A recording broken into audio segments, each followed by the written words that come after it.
The moment you lose your power. Think back to the last time someone's words struck a nerve. Perhaps it was a sarcastic remark, a passive-aggressive jab, or an outright insult. No matter what it was, it probably hit you harder than you expected. Before you knew it, your heart rate was racing, your breath quickened, and your mind exploded with thoughts of defense, retaliation, or anger. You were swept away by emotion, reacting without a second thought. But in that very moment, you handed over your power. You gave control of your emotional state to someone else, someone who didn't even realize the impact they had on you. What if you didn't have to give away your power anymore? What if you could learn to stay calm, centered, and unshaken no matter what life throws your way? What if, instead of being a slave to your emotions, you could control them, commanding your responses like a master of your own mind? This is not some far-off ideal. This is something you can achieve. And today, we're going to explore how to do just that, because emotional reactions are not signs of strength. They're weaknesses. They enslave you to external forces, pulling you around like a puppet on strings. But there's a way to break free. And in doing so, you unlock the kind of inner strength that only a few will ever know. Part 2. The trap of emotional reactions. To understand why emotional reactions are a weakness, we need to start with a basic truth about how our minds work. The Stoic philosopher Epictetus once said, "If someone succeeds in provoking you, realize that your mind is complicit in the provocation." Let that sink in. When you feel hurt, angry, or defensive, it's not the words or actions of others that are truly the source of your pain. It's how your mind interprets those actions. Think about it. Two people can receive the same insult, but one is consumed by it, while the other brushes it off without a second thought. The only difference is how they choose to respond. This is where true strength lies, not in the situation, but in how you decide to react. Most people think that showing anger or defending themselves in the heat of the moment is a mark of strength. They believe that standing their ground means they're asserting their power. But in reality, the moment you react impulsively to provocation, you've already lost. You've given someone else control over your emotions, pulling you into their energy. In this way, emotional reactions are a form of self-surrender. When someone provokes you and you respond without thinking, you're dancing to their tune. But there is another way, the way of those who are truly powerful. Part 3.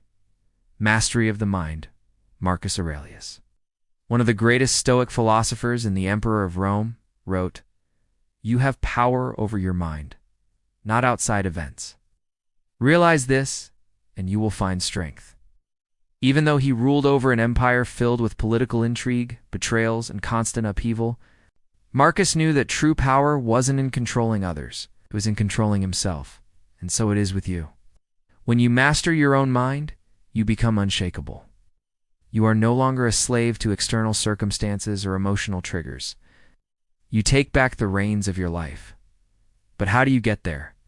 Why do we react emotionally in the first place? The answer lies in how our brains are wired.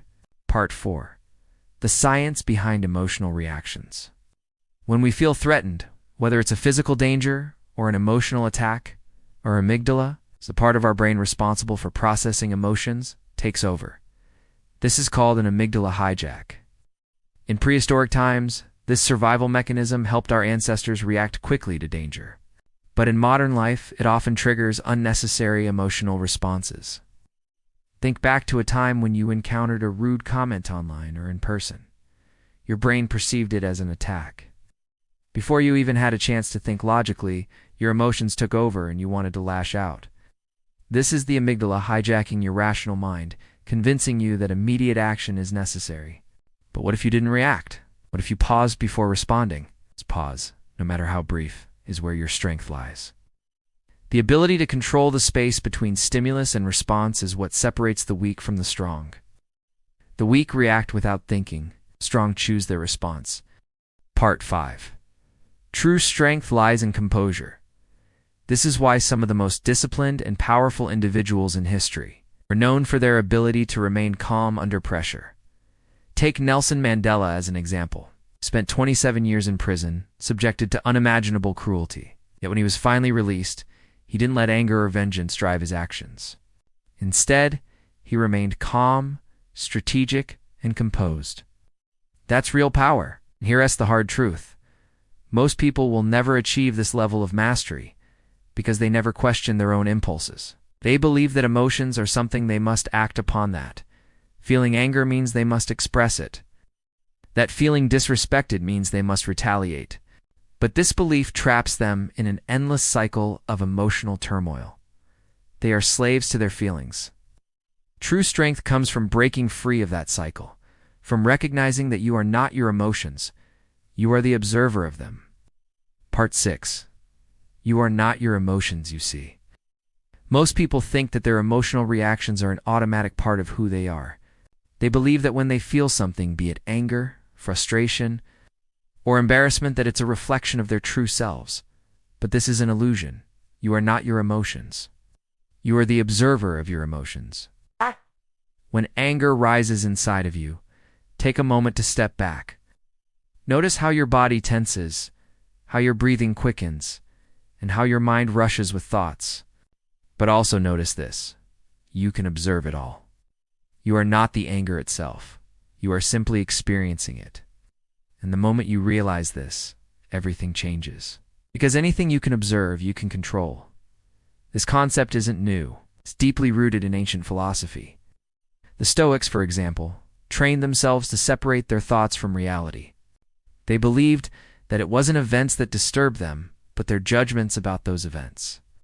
That's why Marcus Aurelius once wrote, "Today, I escaped from anxiety," or no, I discarded it, because it was within me, in my own perceptions, not outside. Think about that for a second. Anxiety, anger, frustration, they don't come from external forces. They come from within you.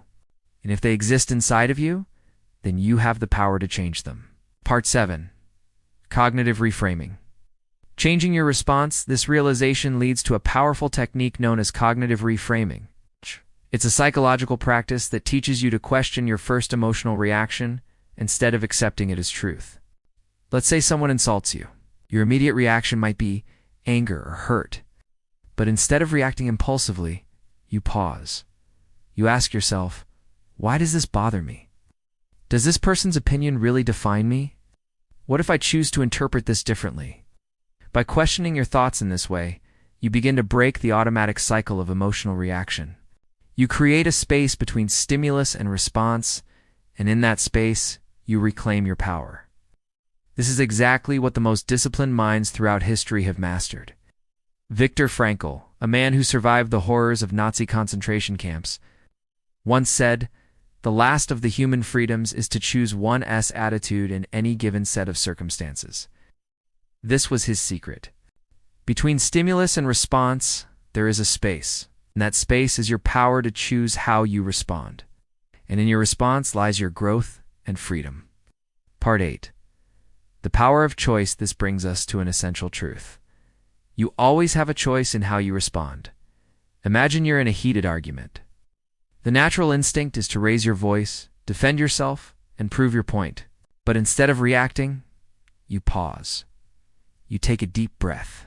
You observe the situation from a higher perspective.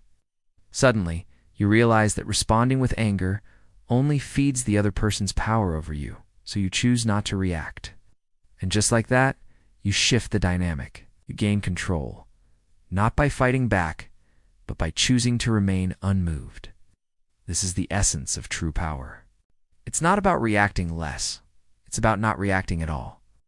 And this is what separates the truly powerful from the easily manipulated. Throughout history, some of the greatest leaders were known for their ability to remain composed, no matter the circumstances. They weren't controlled by their emotions. They controlled their emotions. And if you want to master this skill, it's going to take practice. Part 9. Practicing emotional control daily, you must train yourself. Every single day to recognize when you are about to react and consciously choose a different path. At first, it may seem difficult. You might catch yourself getting angry or defensive in moments where you didn't expect it. But the more you practice, the stronger you become. So here's a challenge for you. For the next 24 hours, pay close attention to your emotional reactions. Every time you feel anger, frustration, or offense, stop. Take a deep breath. Ask yourself, is this reaction serving me? Is it making me stronger or weaker? Most people go through their entire lives without ever questioning their emotional reactions. But once you start to question them, you'll begin to see the world differently. You'll realize that most of the emotional outbursts, the arguments, and the conflicts you experience are entirely unnecessary. And once you stop engaging in them, you'll free yourself from the endless cycle of emotional turmoil. Part 10. The real key to emotional mastery. But here's the real key to mastering your emotions. It's about learning how to replace those reactions with something more powerful. This is where the true shift happens. Most people go through life feeling at the mercy of their emotions. They think that anger, frustration, and irritation are automatic, uncontrollable responses. But the truth is, every reaction is a choice. If you don't master the ability to choose your response, someone else will always have control over you. Think about it. How often have you allowed a single comment, a single look, or a single event to ruin your entire day? How often have you replayed a conversation in your mind, feeling anger or embarrassment long after it ended? This isn't strength. This is emotional slavery. True power comes not from reacting, but from remaining unmoved. It comes from becoming the kind of person who can't be easily provoked, manipulated, or controlled. Part 11. Premeditatio malorum. Preparing for the worst now. How do you get there? One of the most powerful methods comes from ancient Stoicism. Stoics practice something called premeditatio malorum, which translates to the premeditation of evils. Instead of waiting for negative situations to happen and then trying to control their reactions, the Stoics prepared their minds in advance. They would imagine themselves facing criticism, insults, or loss, and instead of reacting emotionally, they would visualize themselves remaining calm, unaffected, and in control. By doing this repeatedly, they trained their minds to respond with strength in real-life situations. Imagine applying this in your own life. Every morning, mentally prepare yourself for the day. You might face disrespect. You might face negativity. But you will not let it control you. You will walk into every situation with clarity and composure, ready to face whatever comes your way. Part 12. Reprogramming your mindset. This practice, rooted in ancient wisdom, is backed by modern psychology as well. Studies show that when we visualize ourselves handling a challenging situation with calmness and confidence, we are far more likely to respond that way when the moment actually arrives. But there's something even more powerful than visualization. It's reprogramming the way you see challenges altogether. Most people view difficult situations as personal attacks, threats, or injustices. But what if you viewed them differently? What if every time someone tried to provoke you, you saw it as an opportunity to prove your strength? Instead of feeling insulted, you would feel indifferent. Instead of getting angry, you would become amused. You would begin to see the world not as something that happens to you, but as something you navigate with complete control. Part 13. Seeing through the provocations. And here's something else to consider. The people who try to provoke you are often the weakest ones in the room. Truly powerful individuals don't waste their time trying to bring others down. It's only those who feel powerless themselves who seek to manipulate, insult, or provoke reactions from others. When you realize this, you stop taking things personally. You stop seeing negative people as enemies and start seeing them for what they really are: individuals who have no control over their own emotions, desperately trying to control yours. And once you see that, their words and actions lose all power over you. This is why some of the greatest minds in history, like Mahatma Gandhi and Bruce Lee, refused to be provoked. They understood that true mastery in life isn't about reacting it. It's about choosing not to react at all. Part 14. The path to true power. Imagine this. You are walking through life with a mind that is utterly clear, calm, and unaffected by the chaos around you. You walk into a room, and no matter the situation, you remain untouched. You face adversity without the slightest shift in your inner state. No insult, no disrespect, no provocation has the power to rattle you. Now that is true power. Not the power to force your way through life, not the power to dominate others, but the quiet strength that comes from inner peace and emotional resilience. The truth is, this level of mastery is not something many people will ever reach. But that doesn't mean it's out of your reach. It's a process. journey that starts with understanding one profound truth. You can outgrow your emotional reactions entirely. Part 15. Detaching from the ego. How do you reach this level of mastery? The answer lies in detaching from your ego. The root of most emotional reactions stems from the ego, the self-image, the sense of who we think we are. When someone insults you, what are they really attacking? Not your body, not your mind. They're attacking your self-image, your ego. But the truth is, your ego is an illusion. It's nothing more than a collection of ideas, labels, and narratives you've built about yourself over time. When you realize this, something incredible happens. You stop identifying with the ego. Stop seeing yourself as your title, your job, your reputation. And when you stop identifying with the ego, nothing can touch you. You no longer feel insulted, because the insult is not aimed at who you truly are. You no longer feel disrespected because there is nothing to disrespect. You are beyond those reactions. State. The state of no mind. This concept is beautifully captured in Zen philosophy. The Zen master Takuan Soho once said, "The ignorant mind, with its infinite afflictions, passions, and evils, is rooted in the three poisons: greed, anger, and delusion. To relinquish these is to attain the state of no mind." The state of no mind is a state where you are no longer controlled by your emotions, your thoughts, or your ego. You are simply present, clear, and unaffected. You have transcended the need to react to life, because you realize that life is not something that happens to you, it's something you navigate with complete control. Imagine this: walking through life with no need to react, no need to defend yourself, no need to prove anything. You are simply existing, centered, calm, and unshakable. The ultimate truth of emotional mastery. This is the final level of emotional mastery, not just reacting less, but reaching a state where reactions no longer arise at all. What if you could live in a way where insults don't even register as offensive? Where negativity doesn't affect your internal peace? Where anger simply doesn't arise in the first place? This is true emotional freedom. This is true power. And the way to achieve this is through detachment from your ego, the realization that you are not your thoughts, not your feelings, not your identity.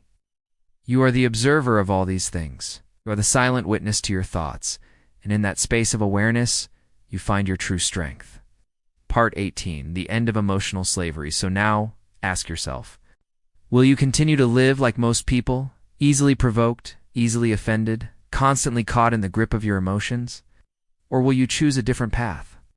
A path where your emotions no longer control you. A path where you have the power to remain calm and composed, no matter the situation. A path where nothing and no one can disturb your inner peace. Each choice is yours. And the moment you make that choice, you will begin to see the world in an entirely new light. You will no longer be at the mercy of external events. You will no longer let someone else's words ruin your day.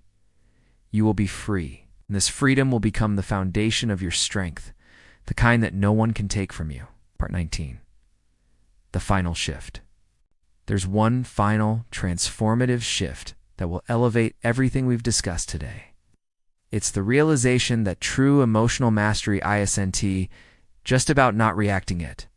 It's about transcending the need to react altogether. When you reach this level, you are no longer influenced by the world around you. You are no longer driven by external circumstances. You have become the master of your own internal world. This is where the real power lies, not in controlling what others do, but in choosing how you respond, whether you respond at all. Imagine the freedom that comes with not being emotionally controlled by anything or anyone. That is the ultimate form of strength. Part 20. Conclusion. A new path. So, take a deep breath. Reflect on the power that lies within you to shape your reactions, to choose your emotional state, and to free yourself from the chains of emotional slavery. You are not a prisoner of your emotions. You are the master of them. And when you realize that, you'll understand that true freedom isn't about controlling others, but about controlling yourself. This is the path to emotional mastery, the path to inner peace, and the path to true strength. Will you walk it?